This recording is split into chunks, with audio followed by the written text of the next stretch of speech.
तो finally Avengers doomsday का trailer जो है वो हमें देखने को मिल चुका है और इस ट्रेलर ने हमें स्टोरी के बारे में भले ही कुछ ज़्यादा नहीं बताया हो, लेकिन एक चीज़ कि ये एवेंजर्स मूवी जो है ये बिल्कुल ही हमें एक्शन के मामले में नाखुश नहीं करने वाले, क्योंकि ये पूरा ट्रेलर जो है वो एक्शन पैक्ड है। यहाँ तक कि हमने जो चीज़ें इमेजिन नहीं भी करी थी वो शायद इस मूवी में हमें देखने को मिलने वाली है। जैसे कि हमें इस मूवी में गैम्बिट और शैंग-ची की लड़ाई देखने को मिलने वाली है, जहाँ पे गैम्बिट अपनी काइनेटिक ब्लास्ट को शैंग-ची के ऊपर थ्रो कर रहा है और शैंग-ची उसके ऊपर अपनी रिंग्स को थ्रो कर रहा है। येलेना और मिस्टिक जो है वो येलेना से लड़ने के लिए उसी के रूप को लेकर के उसी के फाइटिंग स्टाइल से उसे ही हराने की कोशिश कर रही है। ऐसी बहुत सारी चीज़ें हमने इस ट्रेलर में देखी हैं, जैसे कि वकांडन्स का टालुकन्स के पास जाना मदद मांगने के लिए और न्यू एवेंजर्स और सैम के एवेंजर्स टीम का एक साथ होना थॉर के कहने पर आने वाली मुसीबत को रोकने के लिए। और ये आने वाली मुसीबत क्या है, ये सब कुछ हम इस वीडियो में डिस्कस करने वाले हैं। तो बिना किसी देरी के चलिए आगे बढ़ते हैं गाइज। एवेंजर्स डूम्सडे सबसे पहले तो 7 सालों में आने वाली एवेंजर्स की एक लौती मूवी है और इतने साल बाद आज के टाइम पे पूरे इंडिया में अभी करंटली सारे यूट्यूबर्स जो कि एवेंजर्स और मार्वल के बारे में वीडियो बनाते हैं, वो सारे यूट्यूबर्स जो पॉप कल्चर से रिलेटेड कंटेंट प्रोवाइड करते हैं, वो सभी इस टाइम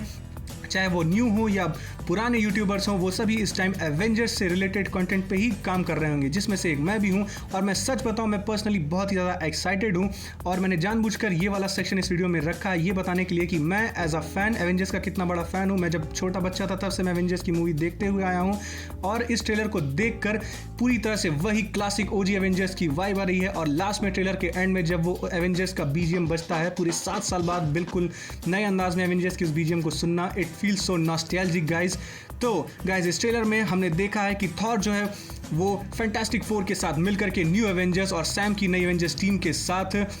वो आने वाले खतरे का सामना करने के लिए और भी अलाइज को इकट्ठा कर रहा है। वो एवेंजर्स को मोटिवेट कर रहा है कि किस तरह उसने अपनी ज़िंदगी में बहुत ही ज़्यादा ताकतवर लोगों से सामना किया है और लोग उसके बराबर के ताकतवर थे और कई लोग उससे ज़्यादा थे, लेकिन आने वाली मुश्किल उससे भी ज़्यादा होने वाली है। इस वजह से वो प्लैनेट पर जितनी ज़्यादा अलाइज को इकट्ठा कर सकता है वो कर रहा है और फैंटास्टिक फोर इसमें उसकी पूरी मदद कर रहे हैं। इतना ही नहीं, हमें फैंटास्टिक फोर वकांडन्स और टालुकन्स दोनों को रीच करते हुए देखने को मिल सकते हैं, जिसमें वकांडन्स जो है वो फैंटास्टिक फोर की मदद के लिए राजी हो चुके हैं, लेकिन वहीं पे जो टालुकन्स हैं वो इसका ठीक उल्टा कर रहे हैं। वो वकांडन्स को देखते ही उनसे लड़ने के लिए तैयार हो जाते हैं। इतना ही नहीं गाइस, इस ट्रेलर में हमें शैंग-ची और गैम्बिट की लड़ाई भी देखने को मिल रही है, साथ ही साथ मिस्टिक और येलेना का भी हमें एक शो ऑफ देखने को मिलने वाला है। हमने इस ट्रेलर में इनकर्जन्स को देखा, साइक्लॉप्स, एक्स-मैन को देखा और भी बहुत सारे कैरेक्टर्स जो कि हमें इस मूवी में देखने को मिलने वाले हैं। ऑलरेडी इन सभी कैरेक्टर्स के ऊपर, इन सभी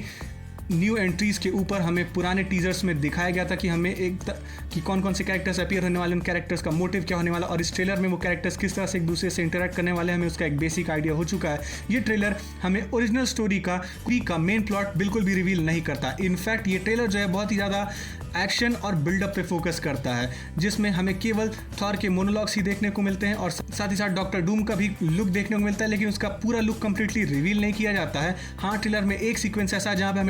पर हमें डॉक्टर डूम के पावर की एक झलक देखने को मिलती है, जहाँ पर डॉक्टर डूम थॉर के एक अटैक को बिना फिजिकल कॉन्टैक्ट के सिर्फ अपने टेलीकाइनेसिस से रोक देता है, जिसपे थॉर पूरी तरह से हैरान नहीं होता, जैसे मानो वो एक्सपेक्ट कर रहा था कि हाँ उसका अटैक किसी काम नहीं आएगा, लेकिन थॉर भी हार मानने को तैयार नहीं था। इतना ही नहीं, हमें इस ट्रेलर के एंड में स्टीव रॉजर्स यानी कि ओरिजिनल कैप्टन अमेरिका भी देखने को मिलते हैं, जिसे देखकर थॉर कुछ ज़्यादा ही हैरान हो जाता है और वो कंफर्म करने के लिए म्योलनिर को आगे करता है और कैप्टन अपनी वर्दिनेस को प्रूव करते हुए म्योलनिर को अपने पास समन करते हैं और म्योलनिर जो है वो कैप्टन की वर्दिनेस को आइडेंटिफाई करता है और उनके पास चला जाता है, जिसके बाद तब जाके थॉर को यकीन होता है कि हाँ ये थॉर जो है वो रियल है। इतना ही नहीं, हमें इस ट्रेलर में लोकी भी देखने को मिला है, लेकिन लोकी का लुक जो है वो एक्चुअली में गॉड ऑफ मल्टीवर्स वाला नहीं, वो है टीवीएफ वाले यूनिफॉर्म का लुक। एक्चुअली में हो सके तो लोकी अपनी एक अलग ही जर्नी पे हो या अपने हो सके तो लोकी जो है वो अपना कोई और वेरिएंट जो है उसने मल्टीवर्स में रिलीज़ करा ताकि उसके लिए वो इन्फॉर्मेशन को गैदर कर सके। हालांकि लोकी के पास इस टाइम मल्टीवर्स की सारी नॉलेज है, ऐसा क्यों है, क्या पॉसिबिलिटीज़ है, इन सब के बारे में हम आने वाले और भी वीडियोज़ में डिस्कस करेंगे, क्योंकि गाइस इस ट्रेलर में बहुत कुछ है जिसके बारे में हम एक ही वीडियो में डिस्कस नहीं कर सकते। तो अगर आप उन सभी वीडियोज़ को मिस नहीं करना चाहते तो इस वीडियो को लाइक करिए, चैनल को सब्सक्राइब जरूर करिएगा और हमें कमेंट्स में ज़रूर ये बताइए कि इतने सालों बाद एवेंजर्स की न्यू मूवी का ट्रेलर देखकर आपको कैसा लगा। तो गाइज हम फिर मिलेंगे आपके साथ एक और मजेदार कंटेंट के साथ और भी आने वाली फ्यूचर की वीडियोस में। तब तक के लिए घर सुरक्षित रहिए and thanks for watching and be ready for Avengers assemble.